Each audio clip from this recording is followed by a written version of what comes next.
We'll start out episode 2 with Jason A's story. After fleeing his house, he went to the bar where he met Ryan that night, but the bartender has no idea who he is. He claims he's never served Jason, even though Jason knows this guy.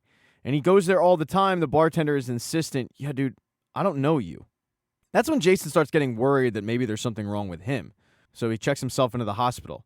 He tells them that he feels like there's something wrong with his mind, so they give him a scan. They put him under for the night, and they just check his vitals. When they get the results, they tell Jason that they ran a CT scan, there's no brain damage. They did run a toxicology screening, and they did find something that the doctor had never seen before. It was a psychoactive compound. That must be what the guy injected Jason with. But the big shock is when the woman says, "You asked us to find your family, and there is no Daniela Desson in all of Chicago." Same thing with Charlie Desson.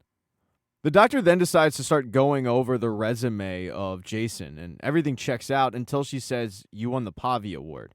And he never did. She starts showing him articles about how he went missing 14 months ago and hasn't been seen since. Nobody really thought much of it, but it seemed like he kind of disappeared off the planet. Of course, none of this ringing a bell with Jason.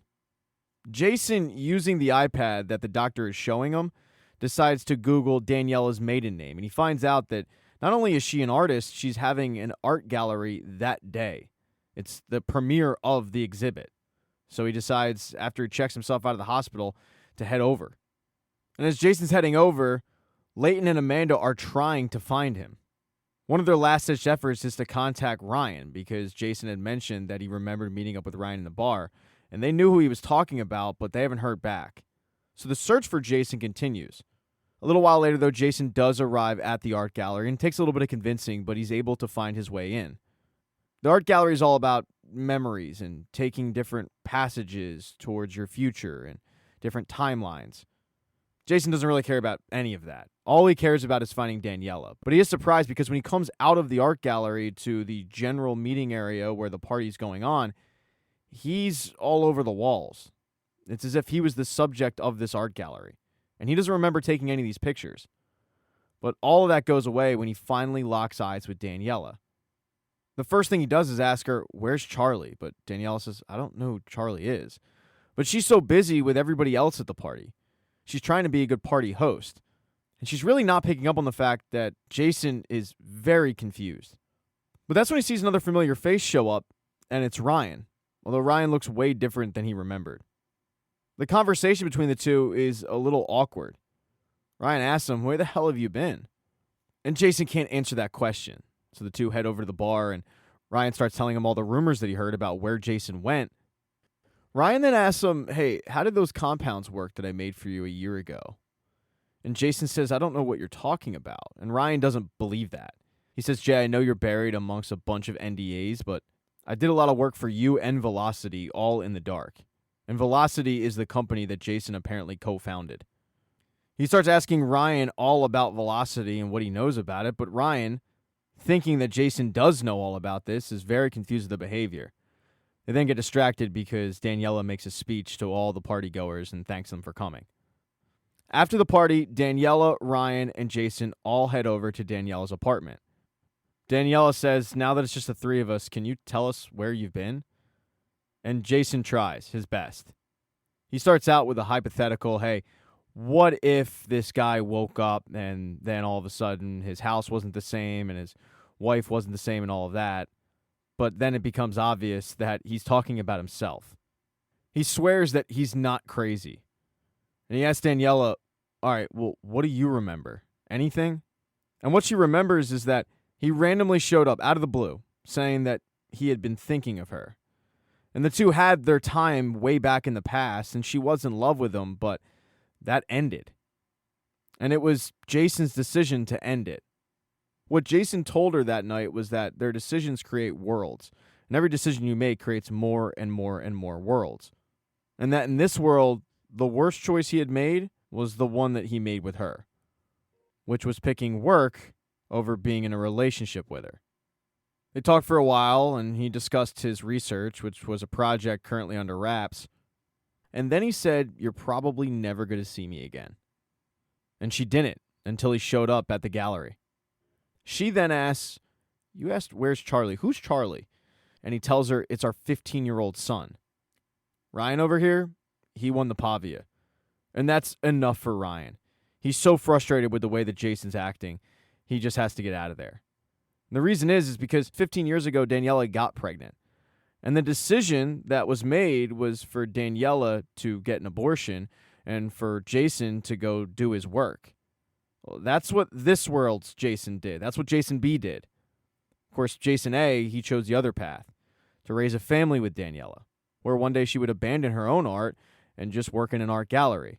And while the life wasn't exciting, it was what they wanted. Now, for Daniela and Ryan, it's really tough to accept any of that. It all sounds crazy. But Jason swears it's true. Once Ryan leaves, Daniela tells Jason, you can stay here for the night, and the two start chatting and catching up a little bit. At one point, he says, I don't need psychiatric help, I just need answers. So they decide to go get answers. But they need to go back to Jason's house, and in order to do that, they're going to need Amanda out of it. So the next day, they head over, both Jason and Daniela. Jason calls up Amanda and says to her, I'm about to check myself into a psychiatric facility so that Amanda will leave the house. And it allows both Jason and Daniela to head in and see the differences. And he starts pointing them out to Daniela. Yeah, this photo here, well, it had you in it. He then heads up to the room that's supposed to be Charlie's, and he starts telling Daniela all about it, all about Charlie, who she doesn't know. And then the two discuss that fateful day when he came over and he picked work over Daniela, or in Jason's memory, Daniela over work. He takes some of the books from that office and he heads back to Daniela's apartment. He starts looking it over and he can't believe what he's seeing. Because whoever this world's Jason is, he did it. He completed his work. That Jason, Jason B, created a box that would allow a person to travel across multiple dimensions of reality. And Jason A realizes that Jason B used that box to travel to his world to basically pick up the life that he always wanted.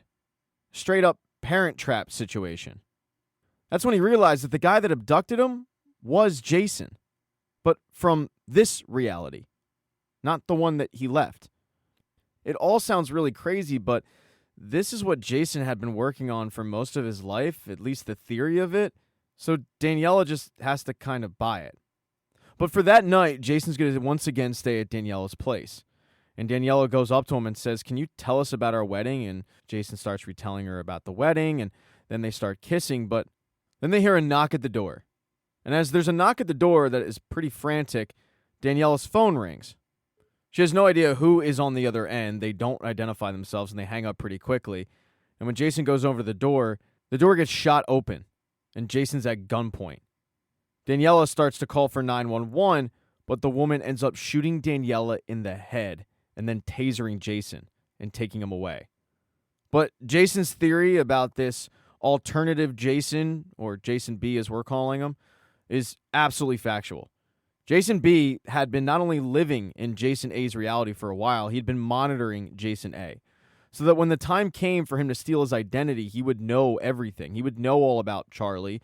He would know about birthdays. He would know enough so that it didn't seem suspicious. Although some things are suspicious. Like Jason B's philosophy on telling a girl that you like her is completely different from Jason A's.